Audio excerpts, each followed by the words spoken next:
The fires near the Spanish capital continued to spread almost unchecked, their progress rapid, and according to officials now out of control and beyond the capacity of firefighters to contain.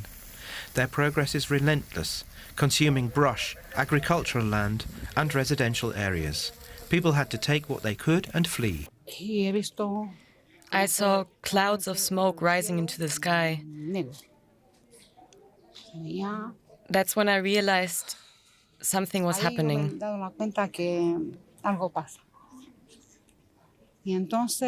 I think we all panicked. Then we received the message telling us to get ready, take whatever valuables we could, whatever was most important. I took my cat and we left.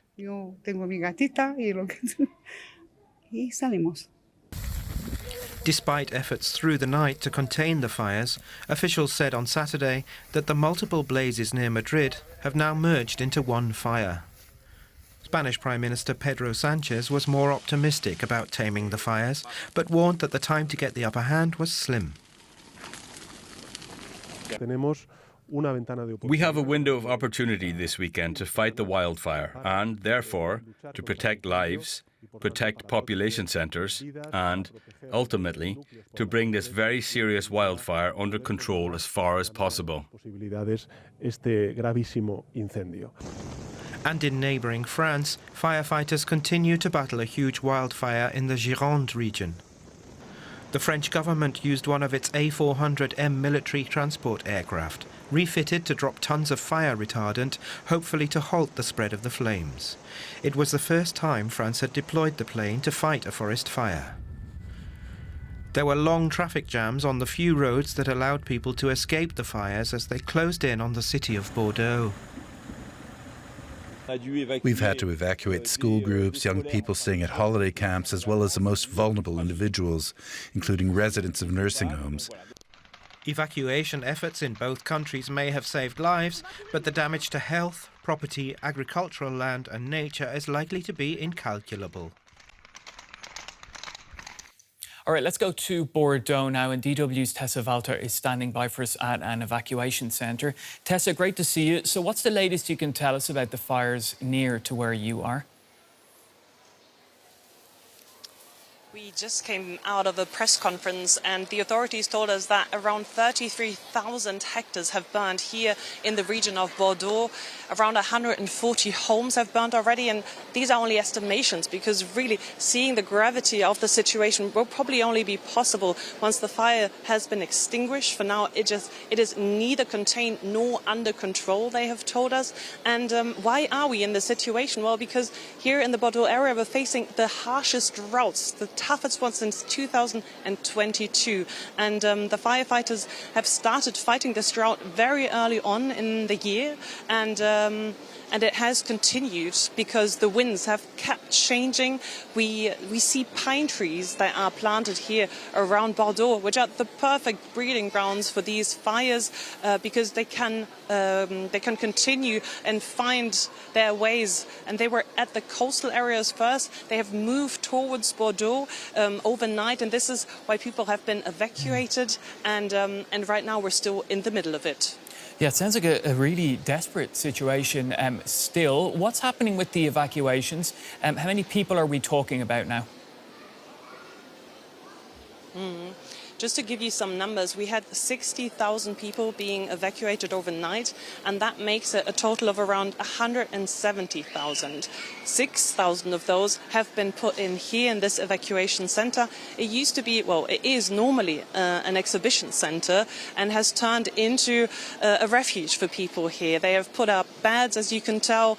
There's food, there's water, there's even a counseling center where people can talk to someone if they are in distress. And I can give you really the idea that there is a lot of solidarity amongst the people here. They're trying to help each other out, they're trying to listen, and but it is also a fact that this can only hold up until, well, they told us 10,000 people, and a lot of people slept in their car last night because there weren't enough beds, there weren't enough spots to find rest, so they were told, stay in your car, you're better off in there than on the floor in here. Yeah, it sounds pretty tough for the people there. 170,000 people, you said. That's a lot of people. And you've been speaking to some of those affected, right? What have they been telling you? Yeah, we spoke to a grandmother, a mother and their son, and they at first didn't want to leave their home. They were with the dog, said, no, it'll be fine. The police came knocking on their door and they were resistant, but then eventually they decided to leave the area because just the smoke, they told us, was becoming unbearable. They couldn't breathe anymore. They showed me pictures of ashes on the ground right in front of their front door, and they were asking themselves, well, what is the last thing I want to lose? And I mean, you can only take a couple of things, right, when you leave your home and have to rush out. So they were saying it was medicine they took, a bit of clothing, food for the dog that they took as well, and some family pictures they didn't want to lose. And now they're here in this hall sleeping tonight right here, and they were telling me they're very, very thankful for the firefighters out there protecting their homes, and they just hope that they will be able to return in the next coming days. Yeah, doing some incredible work, it has to be said, those firefighters. Tell us, what measures are authorities taking to combat the blazes? Yeah, here as well, I have some figures for you. We have 1,400 firefighters that are currently in action here and 18 aircraft that are distributing water. There are 500 soldiers that have been deployed and another 500 that are coming in. So there is deployment from all over France, and even Europe has been called upon, right, to help the people here fight the flames. The government and the authorities told us now that they are also looking for accommodation where people can stay for the next few days, because having people here for days is complicated, obviously.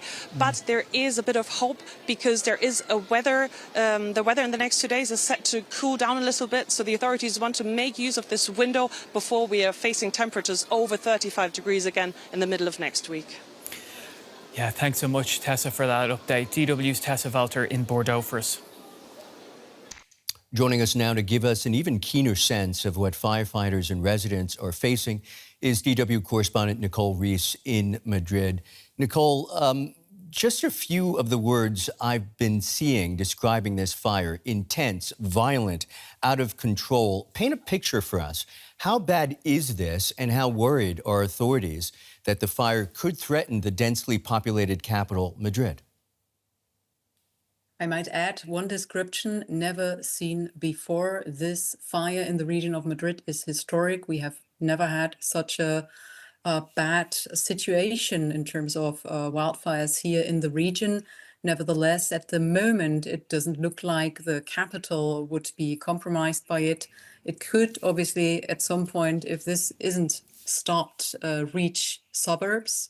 This is something that could happen, but at the moment, the biggest fire is around 60 kilometers away from where I am here in the capital. What we though notice is, of course, that the air has changed. Already for 2 to 3 days, we've seen the massive smoke coming across the city, massive clouds of smoke.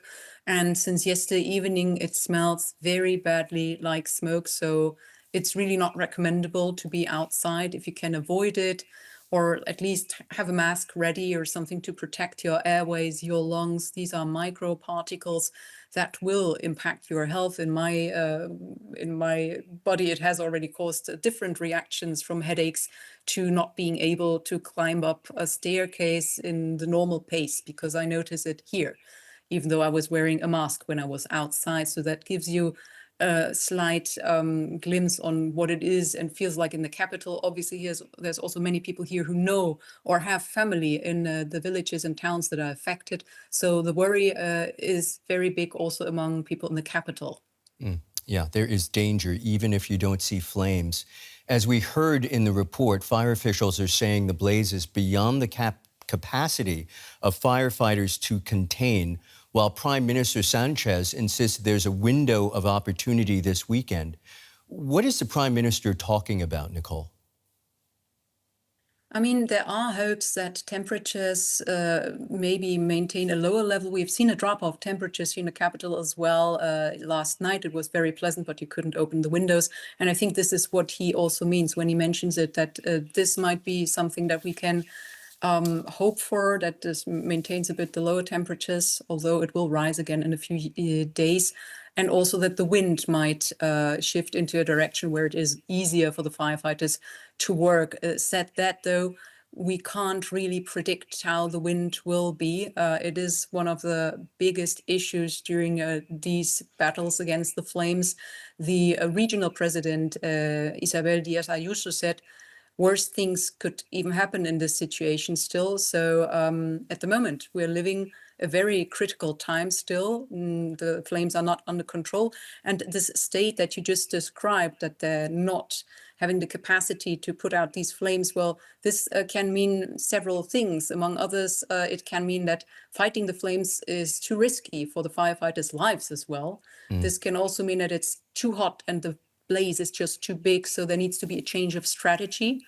So there's several factors to that as well. We obviously hope that at some point the wind will be not against the firefighters, but sort of with them, so they can tackle it. But at the moment, the worry is really that it spreads further and that a third fire that is coming from the next region might unify with the bigger fire that we have now, which yesterday was 2 fires in the region of Madrid, and they fused, and there might be a third one that is coming closer to this other blaze. So that's a worry as well at the moment. Okay, that's a DW correspondent Nicole Ris in Madrid. Many thanks to you.